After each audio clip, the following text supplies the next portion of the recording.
मैंने रुककर साले को दोनों हाथों से पकड़ लिया। मेरे घर वाले कहाँ हैं? मेरे रिश्तेदार अहबाब सब कहाँ हैं? उनके साथ क्या होगा? वो नजर क्यों नहीं आ रहे?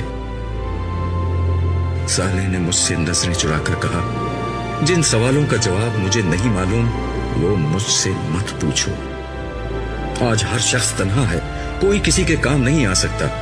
अगर उनके आमाल अच्छे हैं तो यकीन रखो वो तुमसे आ मिलेंगे, उनके साथ कोई ज्यादती नहीं होगी।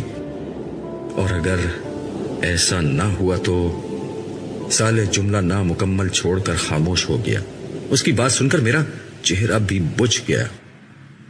उसने मेरे कंधे पर हाथ रखकर मेरा हौसला बढ़ाया और कहा, अल्लाह पर भरोसा रखो। तुम खुदा के लश्कर में लड़ने वाले एक सिपाही थे, इसलिए पहले उठ गए हो। बाकी लोग अभी उठ रहे हैं। इंशाअल्लाह